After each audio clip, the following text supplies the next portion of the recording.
So this is Professor R. Surendran from Government College of Technology. Here I am having my technical champion Gopala Krishnan.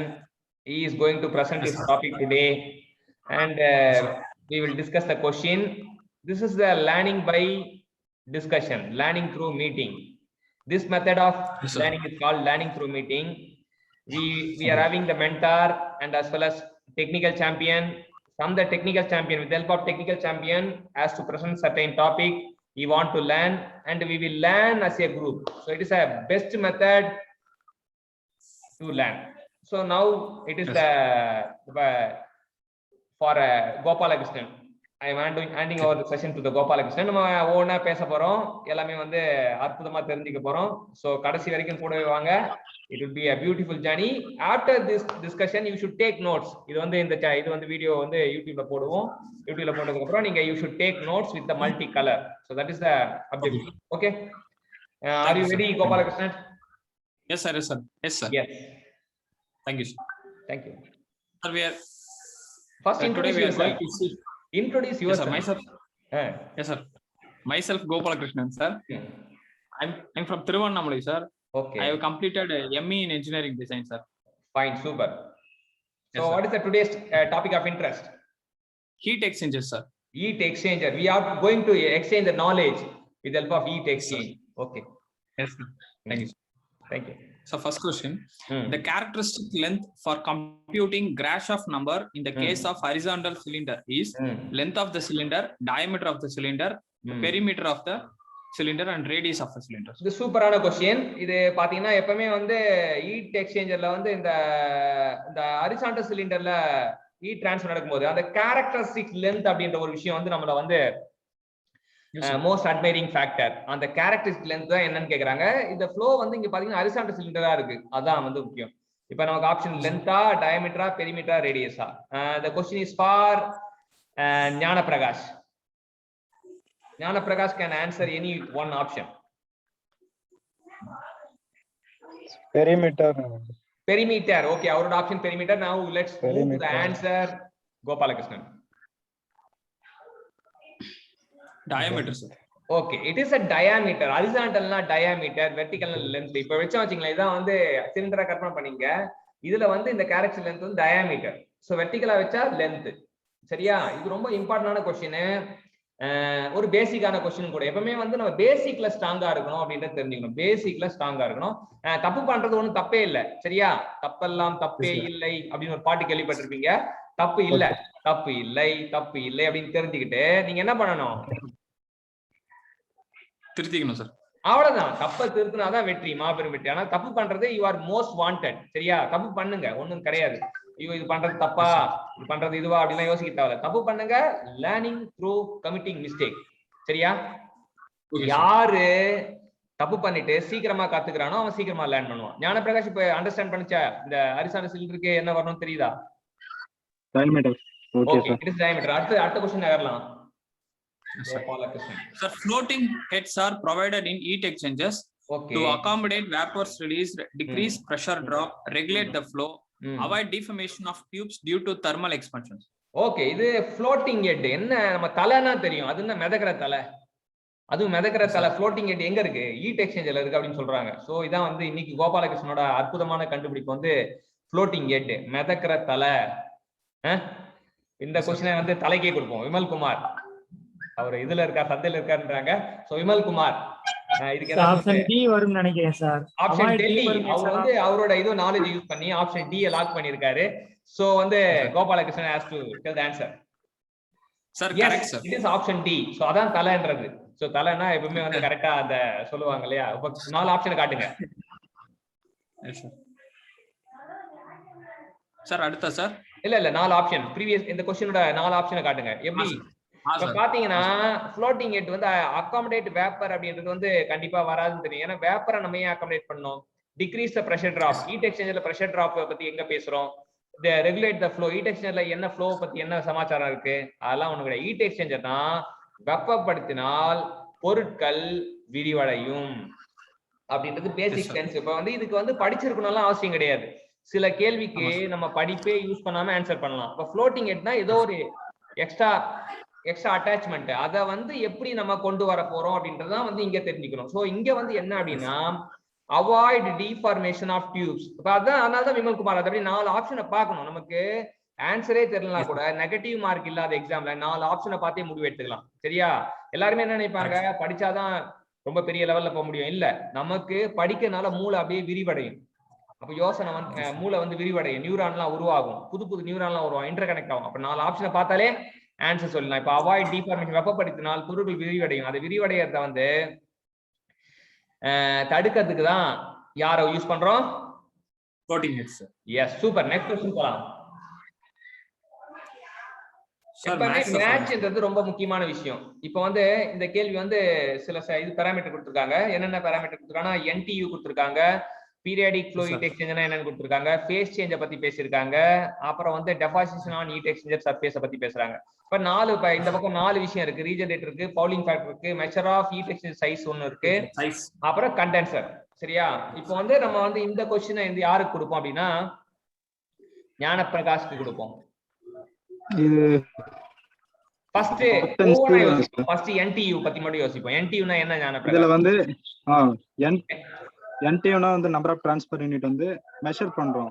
ஆமா, எப்பவுமே இன்ஜினியர்னா அளக்கணும், இன்ஜினியர்னா அளக்கணும் அப்படின்றது தெரியுங்க. Engineer தான் என்ன பண்ணா அளக்கணும், அளந்தாதான் அவனால எங்க இருக்கான்றது முடிவு பண்ண முடியும். இன்ஜினியர்னா அளக்கணும். இப்ப ஹீட் எக்ஸ்சேஞ்சரோட சைஸை வந்து மெஷர் பண்றதுக்கு நம்ம என்னன்னா NTU அப்படின்னு ஒண்ணு யூஸ் பண்ணோம். NTU-னா செல்ல பேர் தான், NTU-னா செல்ல பேரு. ஆனா அதோட நிஜ பேர் வந்து என்னன்னா நம்பர் ஆஃப் டிரான்ஸ்ஃபர் யூனிட். அதை வச்சு நம்ம என்ன பண்ண போறோம்னா ஹீட் எக்ஸ்சேஞ்சர் சைஸை மெஷர் பண்ணுவோம். எப்பவுமே வந்து நம்ம சில சமயம்லாம் வந்து நம்ம இப்போ வந்து கரெக்டா இந்த சைஸ் மெயின்டைன் பண்ணோம், நம்ம ஷோல்டர் இந்த சைஸ் மெயின்டைன் பண்ணோம் அப்படின்னு சொல்லிட்டு இது பண்ணுவோம். ஸோ அந்த மாதிரி NTU-னா சைஸை வந்து மெஷர் பண்ணணும் அப்படின்றது தெரிஞ்சுக்கணும். சரி, ரெண்டாவது ஆப்ஷன் வந்து பீரியாடிக் ஃப்ளோ ஹீட் எக்ஸ்சேஞ்சர்.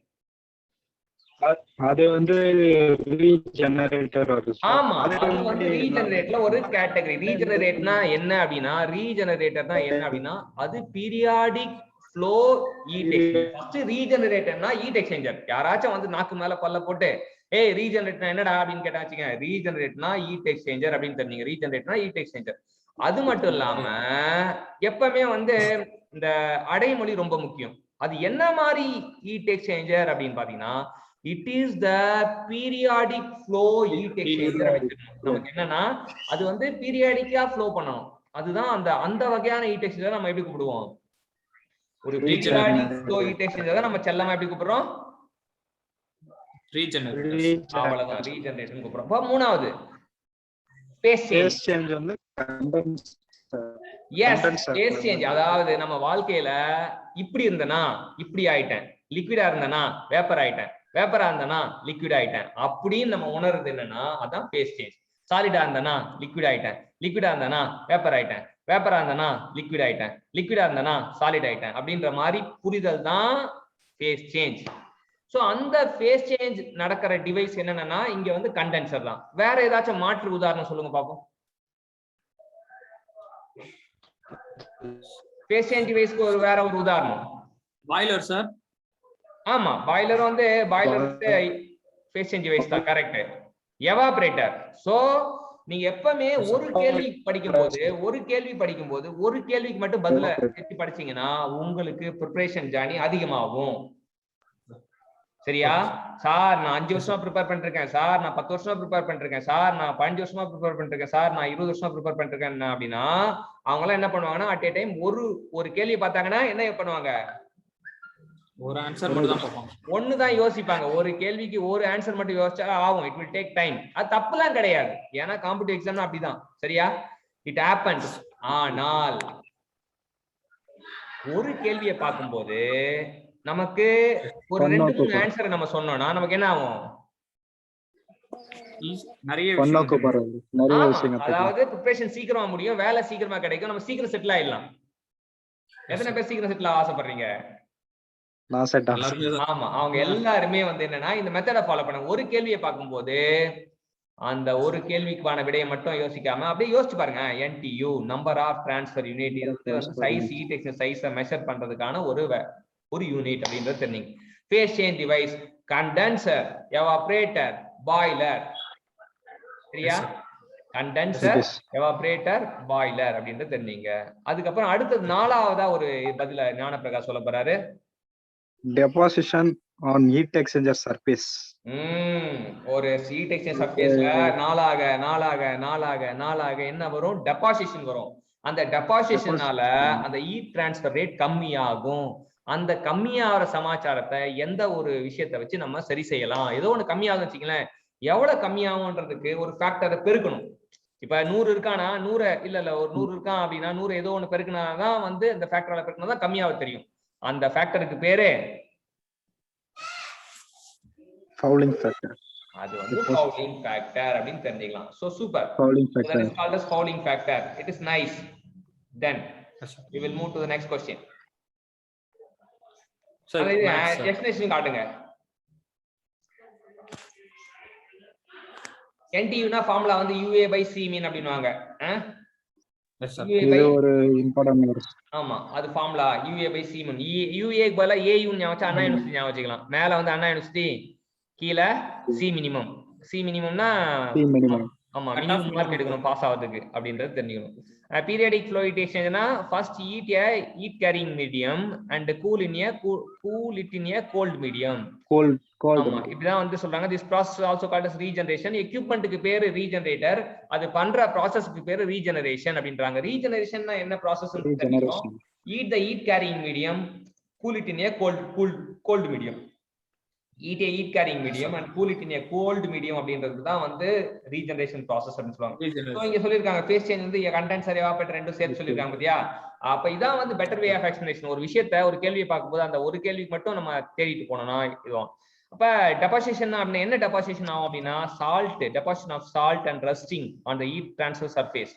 அதை தான் வந்து ஃபவுலிங் ஃபேக்டர்ல மெஷர் பண்ணலாம். Next question. Yes sir. Maths சொல்லுங்க sir. Gas to liquid, space vehicle, condenser and air preheater sir. அதுக்கு ரிலேட்டடான கோட்ஸ் வந்து compact, shell and tube, finned tube, regenerative. So வந்து இப்போ நம்ம வந்து ஓனா இது பண்ணணும், என்னென்ன அப்படின்றது இது பண்ணணும். நமக்கு எப்படி பண்றது? டினா 1 4, டிக்கு 1 4, ஏர் பிரியேட்டர்னா 1 4, மறுபடியும் 4 வந்து பிக்கு வரும். ஸ்பேஸ் வெஹிக்கிள்க்கு வந்து 1 4.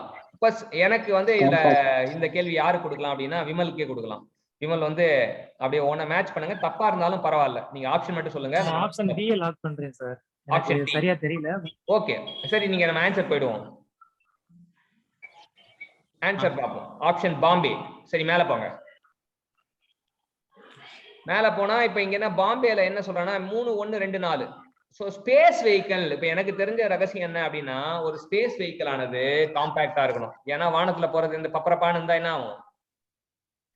எஃபிஷியன்சி இருக்கா சார்? போகாது சார், தூக்கிட்டு போக முடியாது, கஷ்டம். பப்பரப்பான ஒரு கப்பல் மாதிரி இருக்குது வந்து அப்படியே கப்பல் மேல வானத்துக்கு கப்பல் விடுறேன் அப்படின்னா என்ன அர்த்தம்? வானத்துக்கு கப்பல் விடக்கூடாது. சோ அது பப்பரப்பான்னு போக கூடாது, பெருசா பிரம்மாண்டமா இருக்கக்கூடாது, சிறுசா இருக்கணும். Space vehicle compact. அப்ப பிக்கு 1ன்னு லாக் பண்ணனால எனக்கு டிக்கு 4. சோ ஏர் ப்ரீஹீட்டர் வந்து ரீஜெனரேட்டிவ் டைப் அப்படின்றத கண்டுபிடிச்சிட்டேன். அப்புறம் ஏக்கு 3 ஏன் வரான்? Gas to liquid. ஏக்கு 3 ஏன் வரான்? சிக்கு 2 ஏன் வரான்? சிக்கு 2. சோ கண்டென்சர் வந்து கேஸ் டு லிக்விட் வந்து ஃபின்ட் டியூப், அது புது கான்செப்டா தான் இருக்கு. கண்டென்சர் வந்து செல் அண்ட் டியூப். சரியா? சோ கண்டென்சர் நம்ம செல் அண்ட் டியூப் வந்து கேள்விப்பட்டிருக்கோம். செல் அண்ட் டியூப் வந்து கேள்விப்பட்டிருக்கோம். அது வந்து கண்டென்சரோட லாக் பண்றோம். கேஸ் டு லிக்விட் வந்து ஃபின்ட் டியூப் அப்படின்றது தெரிஞ்சுக்கிறோம். இது ஒரு புது கருத்து, புதுசா நம்ம ஞாபகம் வச்சுக்கிறோம். நெக்ஸ்ட், அப்ப இதுல என்ன சொல்றாங்கன்னா the heat answer the heat transfer from gas to liquid separated by solid boundary as fins which are provided on the gas side. fins வந்து gas sideல இருக்கும் அப்படின்றது தெரிஞ்சிடணும். சரியா? ஓகே. fins வந்து gas side வைப்பாங்களா வாட்டர் சைடு வைப்பாங்களா கேள்வி, ஒரு ஃபேமஸான கேள்வி. நம்ம gas side அப்படின்றது ஞாபகம் வச்சுக்கணும். எப்படி பார்த்தனா ABCD சொல்லுங்க Gopalakrishnan sir. ABCD EFGH sir. ஆமா, F க்கு அப்புறம் G வருதா? Yes sir, F and G sir. ஆமா, F and G. F are fins on gas side. Yes sir, fins on gas side. ABCD சொல்லும் போதெல்லாம் உனக்கு இந்த இது ஞாபகம் வரணும். ஓகேவா? Okay, super. ஓகே, அது வந்து நம்ம பேர்லயே பிட் ABCD ல பிட் வைக்கிறோம். அப்புறம் ஸ்பேஸ் வெஹிக்கிள் வந்து காம்பாக்டா இருக்கணும்னு ஒரு கருத்து சொன்னோம். அது மட்டும் இல்லாம லைட்டா இருக்கணும் அப்படின்றது சொல்லியிருக்கோம். சரியா? காம்பாக்டா இருக்கணும், லைட்டா இருக்கணும், வெயிட்ல அப்படின்றாங்க. லைட் இன் வெயிட், காம்பாக்டா இருக்கணும் அப்படின்றது பிட் வைக்கிறோம். சரியா? சோ அதை இங்க வைக்கிறோம் அப்படின்னு பார்த்தோம்னா ஸ்பேஸ் வெஹிக்கிள்ல வந்து என்ன இருக்கு? சி எல் இருக்கா? Yes sir. ஸ்பேஸ் வெஹிக்கிள்னாலே ஸ்பேஸ்ல ஒரு சி இருக்கா? ஆமா சார். ஸ்பேஸ்ல இருக்க சி வந்து உனக்கு காம்பாக்ட் அப்படின்னு ஒண்ணு இருக்குது, வெஹிக்கிள்ல இருக்க எல் வந்து லைட்னு உணர்த்துது. சரியா? லைட். Super sir. ஓகே. பேர்ல பிட்டு வச்சிட்டீங்களா? எல்லாமே வந்து நோட்ல எழுதி வைக்கணும், அப்பதான் வந்து ஞாபகத்துக்கு வரும். அது பெருசா பிரம்மாண்டம் எழுதணும், அப்பதான் வந்து ஞாபகத்துக்கு வரும். எழுதாம விட்டுறாதீங்க, அப்புறம் வந்து அப்படி எதுக்குமே யூஸ் ஆகாது. எழுதாத விஷயம் எதுக்குமே யூஸ் ஆகாது. எப்பவுமே எதா இருந்தாலும் எழுதி பார்க்கணும், அதான் வந்து நம்ம இது. அடுத்து கண்டென்சர் வந்து பாத்தீங்கன்னா ஜெனரலி செல் அண்ட் டியூப் கன்ஸ்ட்ரக்ஷன்ல இருக்கும், but sometime other construction are also available. So வந்து கண்டென்சர்ல அதான் ஹீட் எக்ஸ்சேஞ்சர் டைப் தான் இருக்குல்ல, அதுல வந்து ஒன் ஆஃப் த டைப் தான் செல் அண்ட் டியூப். சோ கண்டென்சர் வந்து இது. ஏர் ப்ரீ ஹீட்டர் வந்து வேஸ்ட் ஹீட்டை யூஸ் பண்ணும், அதுதான் ரீஜெனரேட்டிவ் பிரின்சிபிள். ரீஜெனரேஷன் அப்படின்னா ஏற்கனவே ஒரு இது பண்ணோம், வேஸ்ட் ஹீட்டை பயன்படுத்தி நம்ம சூடு பண்ணணும். சரியா? Heat from the waste heat. நம்ம போன வாட்டி ரீஜெனரேஷன் என்ன பார்த்தோம்? Heat the hot fluid and cool medium அப்படின்னு பார்த்தோம். இப்போ வந்து waste heat the fluid with help of waste heat. What you mean by regeneration அப்படின்னு கேட்பாங்க இன்டர்வியூலாம் போனீங்கன்னா. நீங்க உடனே பயந்துட கூடாது. Regeneration is a process in which the fluid can be heated with the help of waste heat அப்படி சொல்லணும். சரியா? சோ இத சொல்லிட்டு that device is called as regenerator அப்படி சொல்லணும். அது மட்டும் இல்லாம we are heating the hot medium and cold with the help of cold medium, cool it by cold medium அப்படின்னு சொல்லணும். சோ இதான் ரீஜெனரேஷனா இந்த மாதிரி தெளிவா சொல்லக்கூடிய தன்மை இருந்தா இது அதான் வந்து வீடியோகிராஃபிக் லைனிங்ல போட்டு. Next question. Super, very good. Air can be best heated by steam in heat exchanger. எதை வச்சு பெஸ்டா ஹீட் பண்ண முடியும்? பிளேட் டைப்பா, double pipe type with fins on steam சைடா, double pipe type fins on air சைடா, shell and tube டைப்பா? Double pipe. இது வந்து ஞானப்பிரகாஷ்க்கு சொல்லுவோம். ஞானப்பிரகாஷ் லாக் பண்ணுங்க. ஆப்ஷன் சி வரும். ஆப்ஷன் சியா? ஓகே, நீங்க ஆன்சர் பாருங்க. So since air and steam both are gases, gas to gas heat transfer is done in compact heat exchanger.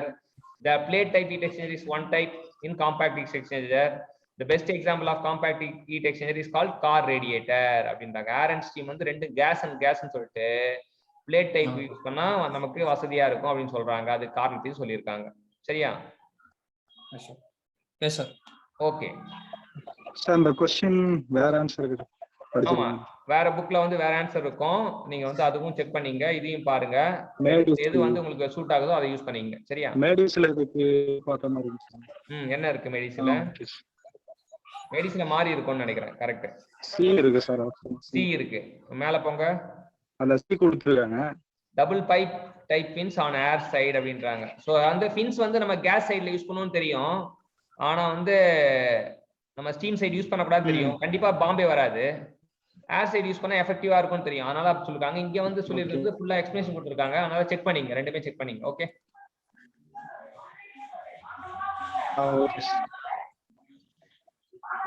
அடுத்தது வந்து விமல் குமார், மேட்ச் பண்ணுங்க.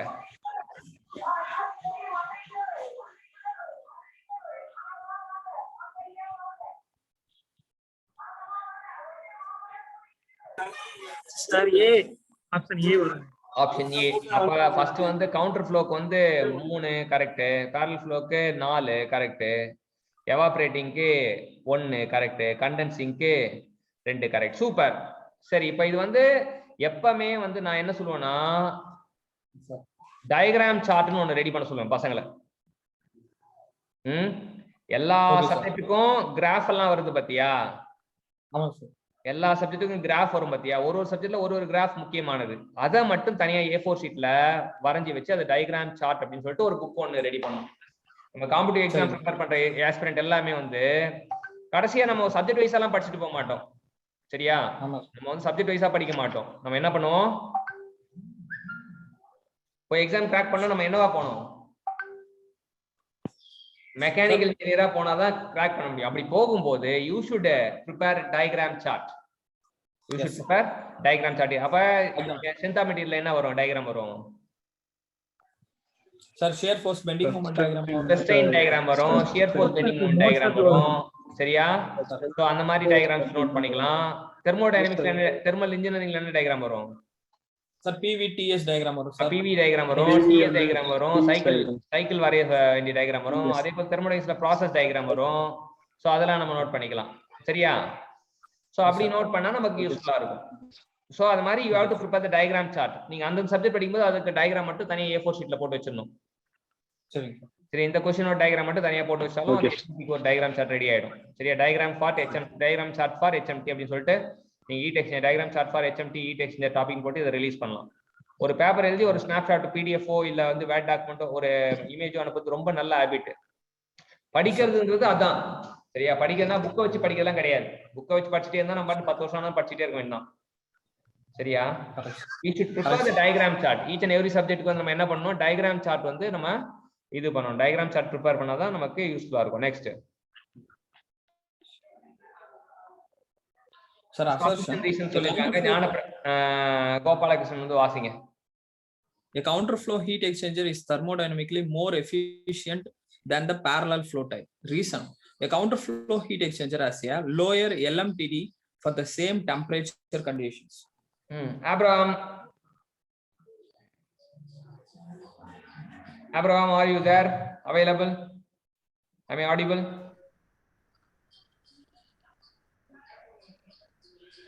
நான் சொல்லல சார். ஆமா, நீ தான் ஆன்சர் பண்ணனும். சார் எப்படி சார் இருக்கீங்க? நல்லா இருக்கேன். இப்ப இதுக்கு ஆன்சர் சொல்லுங்க. இப்ப உங்களுக்கு மேல ஸ்கிரீன் தெரியுதா?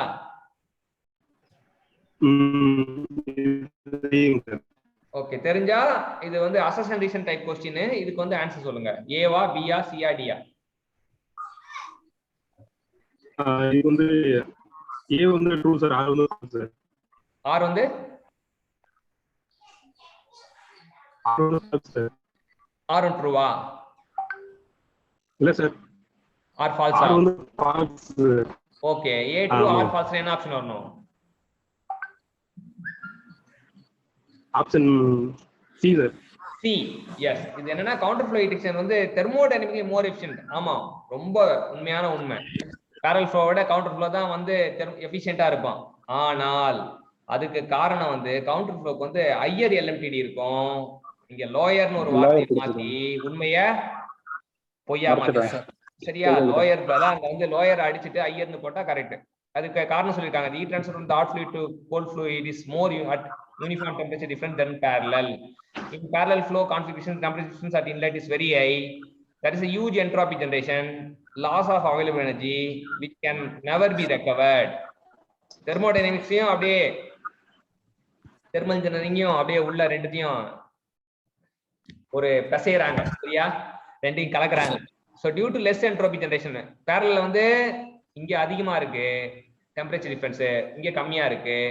அங்க அதிகமா இருக்கனால ஹியூஜ் என்ட்ரோபி ஜெனரேஷன் வரும், இங்க லெஸ் என்ட்ரோபி ஜெனரேஷன் வரும். அங்க லாஸ் ஆஃப் அவைலபிள் எனர்ஜி நடக்கும். அதனாலதான் counter flow exchange more efficient. அது LMTD ஆஃப் கவுண்டர் ஃப்ளோ வந்து அதிகமா இருக்கும் அப்படின்னு திருப்பியும் வழங்கிருக்காங்க. ஆனா அது சூப்பரான விஷயம். அப்ப என்ட்ரோபி ஜெனரேட் ஆகுது, டெம்பரேச்சர் டிஃபரன்ஸ் அதிகமா இருக்கு, என்ட்ரோபி ஜெனரேட் ஆகுதுன்றது ஒரு அற்புதமான concept. Super Gopalakrishnan, nice. This is the important thing where we are collaborating thermodynamics with thermal engineering. சரியா? Yes sir. Sir, assertion. In a liquid to gas heat exchanger, fins are provided in the gas side. Reason: the gas offers less thermal resistance than liquid. இதுக்கு ஞான Prakash answer சொல்லுங்க.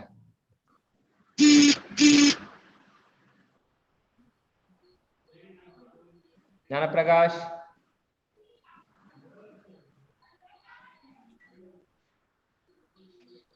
சரி, ஞான Prakash. liquid to gas heat exchanger fins வந்து gas sideல provide பண்ணிருக்காங்க. அது true sir. True, first true. Okay, gas offers less thermal resistance and liquid கொடுத்திருக்காங்க. less thermal resistance கொடுக்கும். Option A sir. ஓகே, இது கோபாலகிருஷ்ணன் ஆன்சர் பாருங்க. Yes sir. C sir. அப்ப என்னன்னா in order to high effectiveness fins are provided in the gas side உண்மைதான். The resistance offered by the convective heat transfer 1/h for கேஸுக்கு வந்து H வந்து கம்மியா இருக்கும், ரெசிஸ்டன்ஸ் வந்து ஹையா இருக்கும் அப்படின்றாங்க. இதுவும் சூப்பரான விஷயம். But at the same time condition is desirable from effectiveness point of view. அது வந்து அதுக்கு வந்து இப்போ ரெசிஸ்டன்ஸ் வந்து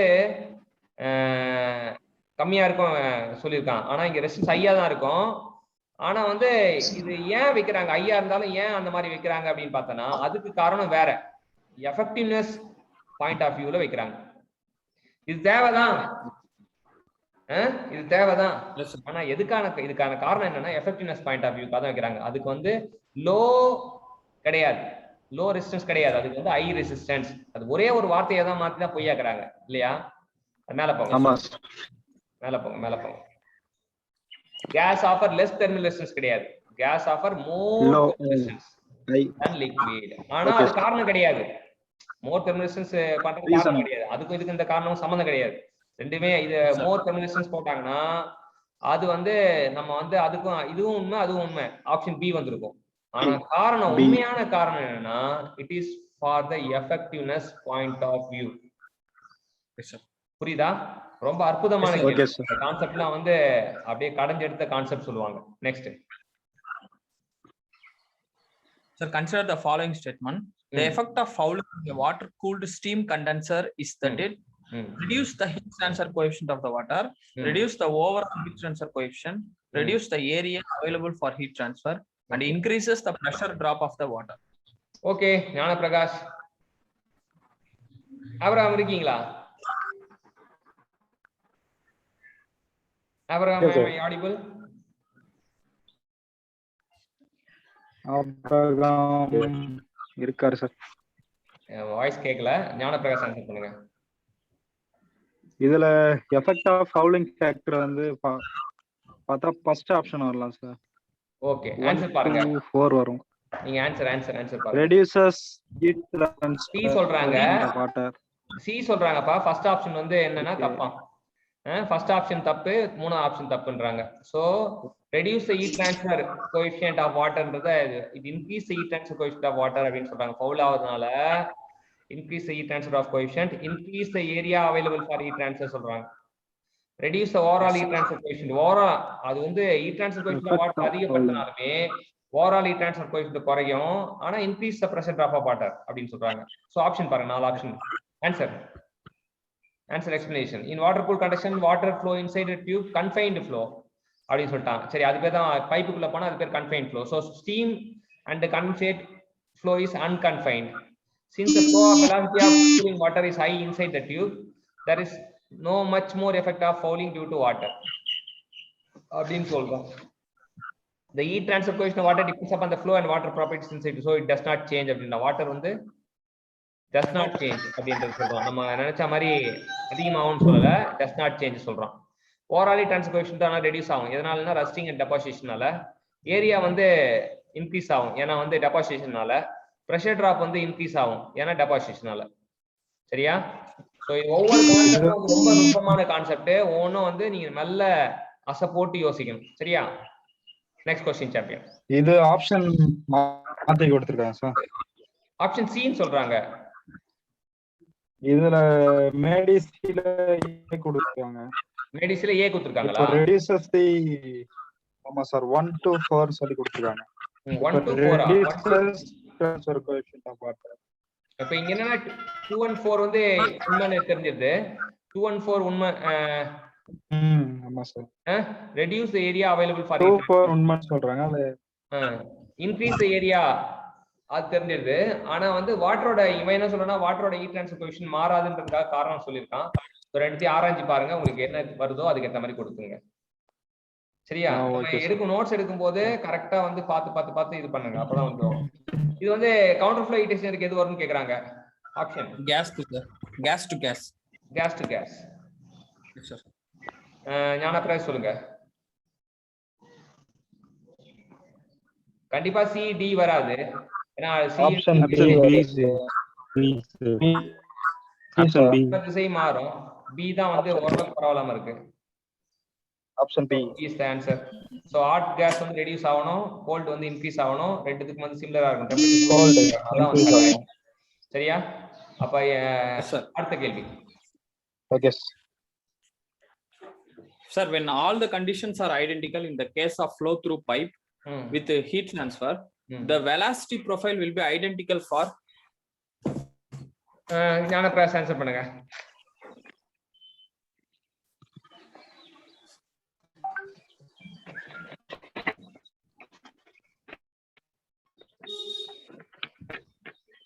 Liquid heating, liquid cooling, gas heating, gas cooling, liquid heating, gas cooling, heating and cooling of any fluid.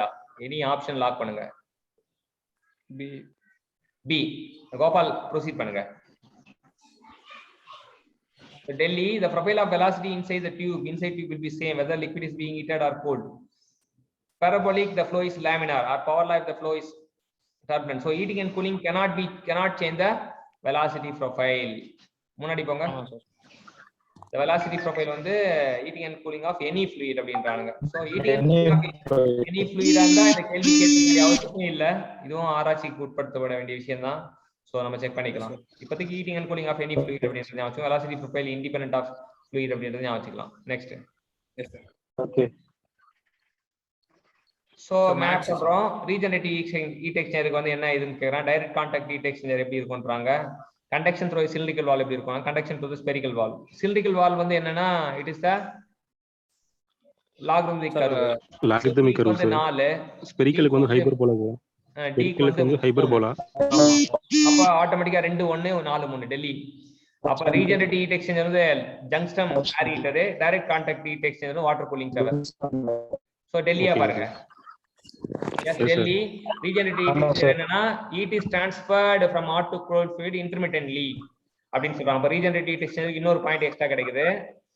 So heat transfer from hot to cold intermittently சொல்றாங்க. heat transfer medium வந்து நமக்கு என்ன ஆகும் அப்படினு பாத்தீங்கன்னா first exposed to the hot fluid. So junction air heater வந்து இது example சொல்றாங்க. Exposure. So temperature distribution logarithmic, temperature distribution hyperbolic அப்படி சொல்லிட்டாங்க. வாட்டர் கூலிங் டவர் வந்து டைரக்ட் கான்டாக்ட் டைப் ஒரு நல்ல எக்ஸாம்பிள் அப்படின்றாங்க. ஏன்னா ஏர் வாட்டர் வந்து டைரக்ட் கான்டாக்ட்ல வரும் வாட்டர் கூலிங். நெக்ஸ்ட். சோ அவ்வளவுதான் நமக்கு இன்னைக்கு क्वेश्चन. இப்படிதான் இது பண்ணோம். சோ this is the இது பேர் வந்து இன்டராக்டிவ் பார்ட்டிசிபேட்டரி கிரியேட்டிவ் லேர்னிங் பேரு ஆப்ரகாம். நம்ம என்ன பண்ணா ஒரு பிபிடி நம்ம ஒரு டாபிக்கா டெய்லியும் சொல்லுவோம். அந்த டாபிக் பிபிடி நீங்க ரெடி பண்ணணும். ரெடி பண்ணி பிரசன்ட் பண்ணணும். இன்னைக்கு கோபாலகிருஷ்ணன் பிரசன்ட் பண்ண மாதிரி ஆபிரகாம் வந்து அந்த டாபிக் ஏதாச்சும் ஒரு டாபிக் வந்து நீங்க என்ன டாபிக் நான் உங்களுக்கு சொல்லுவோம் அதை வந்து நீங்க பிரசன்ட் பண்ணணும். அதான் வந்து மெத்தட். அப்படிதான் டெய்லியும் பண்ணிட்டு இருக்கோம். ஸோ வந்து நீங்க வந்து ஏதாச்சும் ஒரு டாபிக் வந்து பிரசன்ட் பண்ண ஆரம்பிக்கணும். சரியா? இப்போ ஹீட் எக்ஸ்சேஞ்சர் போயிட்டு இருக்கு. அடுத்த முடிச்சோம்னா அடுத்த சப்ஜெக்ட் போவோம். ஸோ இது வந்து ஹீட் எக்ஸ்சேஞ்சரோட 3வது லெக்சர் 4வது லெக்சர் நினைக்கிறேன். சரி, ஓகே, லெட் இட் பி. இது பாருங்க, இப்போ இது முடிச்ச பிறகு என்ன பண்ணணும்ன்றதும் சொல்ற பாருங்க. நீங்க வாட்ஸ்அப்ல போய் உங்க நோட்ஸை காட்டுங்க Gopal. After attending this presentation you should take notes. அந்த கன்வெக்ஷன் பார்ட் 3 ஓபன் பண்ணுங்க. கன்வெக்ஷன் பார்ட், இப்ப கன்வெக்ஷன் பார்ட் 3. ஸோ வந்து இது கோபால் வந்து மேக் பண்ண நோட்ஸ். அதாவது கிளாஸ் அட்டன் பண்ணி முடிச்சுட்டு போன உடனே நோட்ஸ் எடுக்கணும். நம்ம என்ன டிஸ்கஸ் பண்ணமோ அதை நோட்ஸ் எடுக்கணும். சரியா? after attending the class you should take notes but use with help of multicolor pen. So இது வந்து previous class நோட்ஸ் அவர் கம்ப்ளீட் பண்ணிருக்காரு. சோ இந்த மாதிரி படிச்சீங்கன்னா மட்டும் தான் வந்து நமக்கு போஸ்டிங் உறுதியாகும். Learning through meeting, after that you have to take notes. So இது வந்து தெரிஞ்சீங்க. சோ இதுதான் வந்து உங்களோட இது கரெக்டான மெத்தடாலஜியை ஃபாலோ பண்ணீங்கன்னா கரெக்டான வழியை போய் சேர்ந்துடலாம். தப்பான மெத்தடாலஜியை நீங்க யோசிச்சீங்கன்னா உங்களுக்கு ப்ராசஸ் டிலே ஆகும். அதனால தயவு செஞ்சு நான் என்ன சொல்றேன்னா எல்லாருமே follow the right methodology. So first டிஸ்கஷன்ல வந்து மறக்காம வந்து கரெக்டான டைம் பார்ட்டிசிபேட் பண்ண பாருங்க. ஆஃப்டர் டிஸ்கஷன் வந்து போய் யூடியூப்ல போட்டதுக்கு அப்புறம் நோட்ஸ் எடுங்க. நோட்ஸ் எடுத்ததுக்கு அப்புறம் வந்து டெலிகிராம் குவிஸ் கிரியேட் பண்ணி அட்டன் பண்ணுங்க. எல்லாமே உங்களோட வேலை தான். ஏன்னா வந்து இதுக்கு தனியா தான் வந்து பண்ணலாம் முடியாது. நோட்ஸ் எடுக்கிறதுக்கு தனியா ஒரு 2 பேர் அப்பாயின்மெண்ட் பண்ணுவோமா? ஆளுக்கு 2 பேர் அப்பாயின்மெண்ட் பண்ணுவோமா? கோபாலகிருஷ்ணனுக்கு 2 அசிஸ்டன்ட், ஆபிரகாமுக்கு 2 அசிஸ்டன்ட், ஞானபிரகாஷ்க்கு 2 அசிஸ்டன்ட், சண்முகத்துக்கு 2 அசிஸ்டன்ட். அப்படி பண்ண முடியாது. நீங்க நோட்ஸ் எடுக்க நீங்க தான் எடுக்கணும். பிபிடி யார் ரெடி பண்ணணும்? நீங்க தான் ரெடி பண்ணணும். குவிஸ் யார் கிரியேட் பண்ணணும்? நீங்க தான் கிரியேட் பண்ணணும். குவிஸ் யார் எழுதணும்? நீங்க தான் எழுதணும். சோ இதெல்லாம் தான் ரைட் மெத்தடாலஜி. நீங்க நல்லா தெரிஞ்சீங்க. சொசைட்டில wrong methodology, wrong mentor, wrong methodology follow பண்றதுனால தான் எல்லாருமே தோத்து போறாங்க. எல்லாருமே அறிவாளி தான். ஆனா வந்து ஒருத்த வந்து ராங்கான மென்டார் கிட்ட போய் ஜாயின் பண்ணானா அவன் வந்து his direction is wrong. So வந்து நோட்ஸ் எடுக்கிறது, பிபிடி ரெடி பண்றதுக்கு ரெடி ஆயிடுங்க. சண்முகம் கேமரா கொஞ்சம் ஆன் பண்ணுங்க.